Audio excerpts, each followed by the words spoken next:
A visão que Pedro recebeu dos céus, Atos 10. 1. Morava em Cesareia um oficial do exército romano chamado Cornélio, capitão do regimento italiano.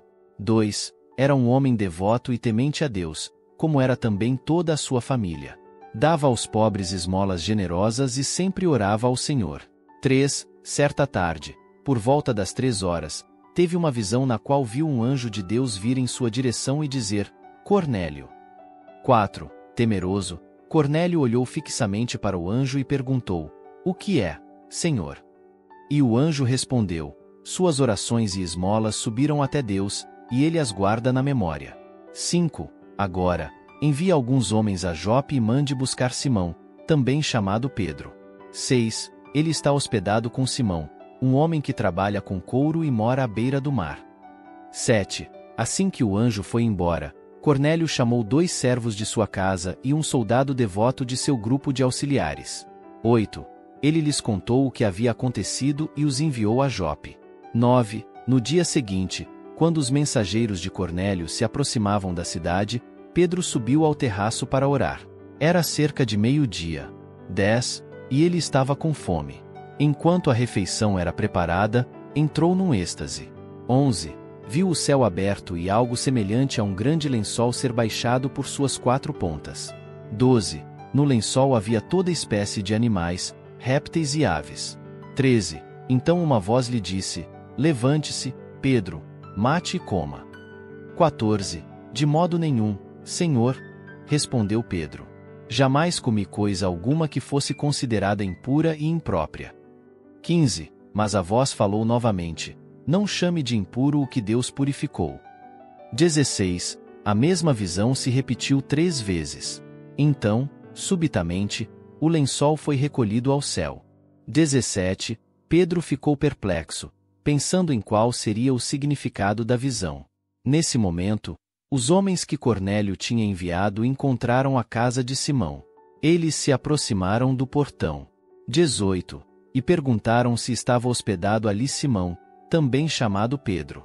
19. Enquanto Pedro ainda refletia sobre a visão, o Espírito lhe disse: 3 homens vieram procurá-lo.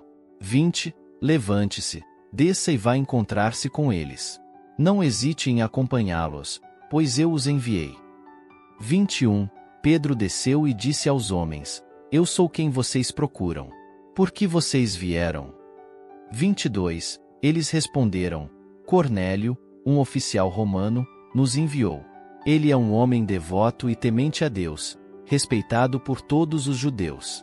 Um santo anjo o instruiu a chamar o Senhor à casa dele para que ele ouça sua mensagem.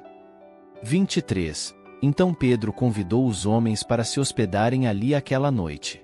No dia seguinte, foi com eles, acompanhado de alguns irmãos de Jope. 24.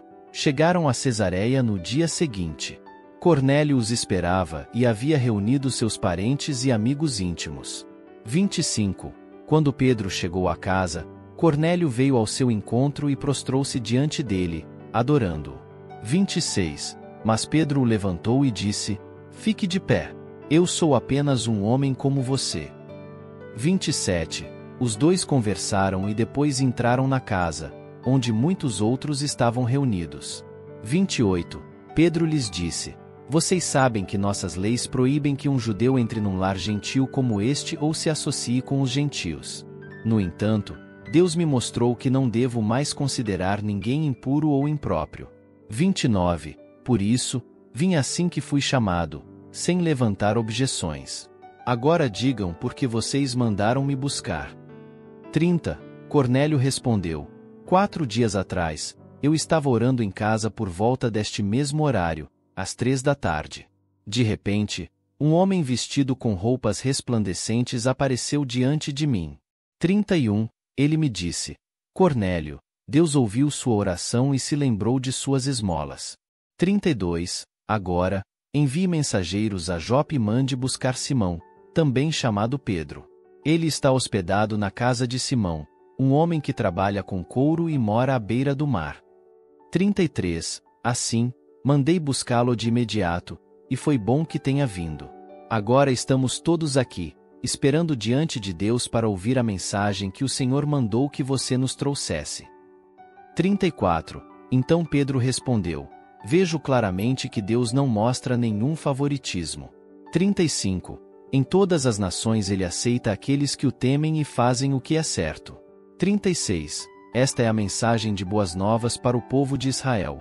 A paz com Deus por meio de Jesus Cristo, que é Senhor de todos. 37. Vocês sabem o que aconteceu em toda a Judéia, começando na Galiléia, depois do batismo que João proclamou. 38. Sabem também que Deus ungiu Jesus de Nazaré com o Espírito Santo e com poder. Então Jesus foi por toda parte fazendo o bem e curando todos os oprimidos pelo diabo, porque Deus estava com ele. 39. E nós somos testemunhas de tudo que ele fez em toda a Judéia e em Jerusalém, onde o mataram. Penduraram-no numa cruz. 40. Mas Deus o ressuscitou no terceiro dia e permitiu que ele fosse visto. 41. Não por todo o povo, mas por nós que fomos escolhidos por Deus de antemão para sermos suas testemunhas. Nós fomos os que comemos e bebemos com ele depois que ele ressuscitou dos mortos. 42. E ele nos mandou anunciar sua mensagem em toda parte e testemunhar que Deus o designou juiz dos vivos e dos mortos. 43. É a respeito dele que todos os profetas dão testemunho, dizendo que todo o que nele crer receberá o perdão de seus pecados por meio de seu nome. 44. Enquanto Pedro ainda falava, o Espírito Santo desceu sobre todos que ouviam a mensagem. 45. Os discípulos judeus que acompanhavam Pedro ficaram admirados de que o dom do Espírito Santo também fosse derramado sobre os gentios. 46. Pois os ouviram falar em outras línguas e louvar a Deus.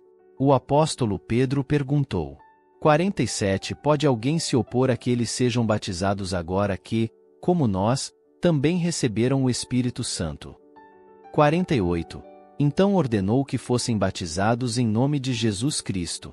Depois, pediram que Pedro ficasse com eles alguns dias. Até aquele momento, os apóstolos acreditavam que o Evangelho era apenas para os judeus. No entanto, a visão mostrou que o Evangelho era para todos, independentemente da raça ou nacionalidade. Deus removeu as barreiras que Pedro havia erigido para separar seu povo das outras nações. Ele ensinou que o que ele purificou não deve ser chamado de impuro. Essa mensagem desafiou a intolerância do judeu contra o gentio e mostrou que todos podem ser aceitos por Deus através da fé em Jesus Cristo. A visão nos lembra que, em Cristo, todos somos chamados a fazer parte de um corpo unido, independentemente de nossa origem ou aparência. Ela nos desafia a viver o Evangelho de maneira autêntica, mostrando amor e aceitação a todos que encontramos em nosso caminho. Em resumo, a visão de Pedro representa a inclusão, a superação de preconceitos e a compreensão de que Deus não faz acepção de pessoas. É uma mensagem que nos inspira a amar e compartilhar o Evangelho com todos. Deus te abençoe.